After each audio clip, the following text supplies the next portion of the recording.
I'm wondering, Bishop vonRosenberg, how often are you called to really share your own stewardship story? And would you be willing to kind of share that with us? Thank you. As I thought about the challenge of discussing the spiritual dimension of the ministry of bishop in terms of storytelling, it occurred to me that indeed this was an opportunity to tell my story. And I went to Bruce's workshop and told him after the workshop that that was helpful in terms of encouraging me to go about that process at this time. So even though it's right after lunch, you're going to get it. My wife and two sons and I, young sons at the time, lived in a rural area of eastern North Carolina about 25 years ago or so. And I remember the day going to the hospital and having visitation and being paged on the intercom of the hospital, which had not happened to me before nor since. And it was my wife who had taken our then 2.5-year-old son to the doctor to get some work done in terms of what we thought was a persistent flu. And she told me over the telephone that the doctor had diagnosed a mass in his stomach. This did not seem right to us, and over the course of the next number of days, we continued to go back to the doctor and get a clearer diagnosis. It was not a mass in his stomach, thank God, but rather it was an issue with his kidney which would require surgery. I spoke with the doctor, the local doctor, who said that I asked him what sort of experience he had in operating on 2.5-year-old children, and he said this was not something he had done before. He had done it with adults, but not with children.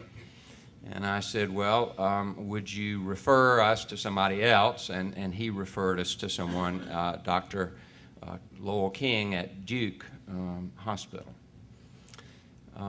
And so we waited, got an appointment, waited for that time.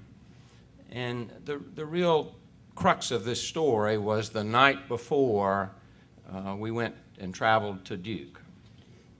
And I remember wearing out the rug in my son's room as I paced and paced in considerable anger, frankly. I was mad at the injustice of this for this very innocent child who did not deserve this.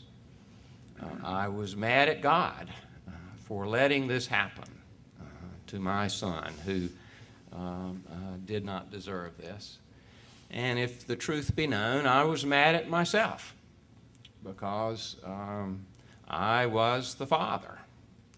And this should not happen to one for whom I had responsibility. And so I paced, and in my anger, there's no way I could sleep. And at some point in those early hours, the awareness came to me as though a voice had spoken to me. And the awareness was, this child is God's child. And no matter what happens, even the worst, it will not change the fact that this is God's child. I have a responsibility for a while for this young boy, but this is God's child, and that is the most important thing that can be or will ever be said about him. And a great weight lifted off my shoulders because I realized this is ultimately not my responsibility, because there is something else much more important at work here.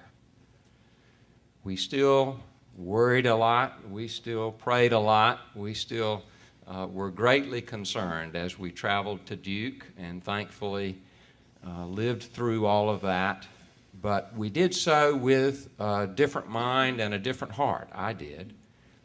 And in retrospect, not at the time, but in retrospect, that has become for me my stewardship story.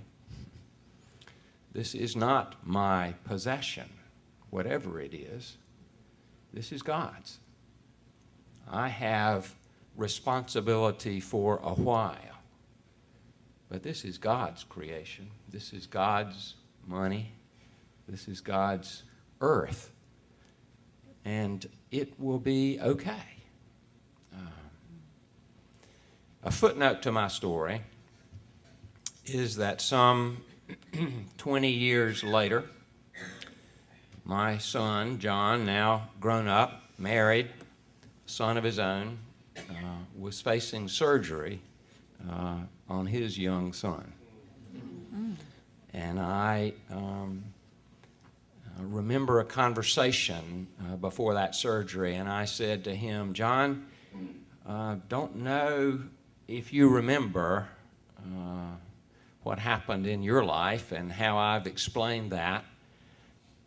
And I didn't even get to finish. He looked at me and he said, Dad, how do you think I'm getting through these days? So our witness does make a difference. Our stories do make a difference. And I think there is both a practical and very much a spiritual dimension to telling our stories. Thank you. Thank you. Thank you, Bishop.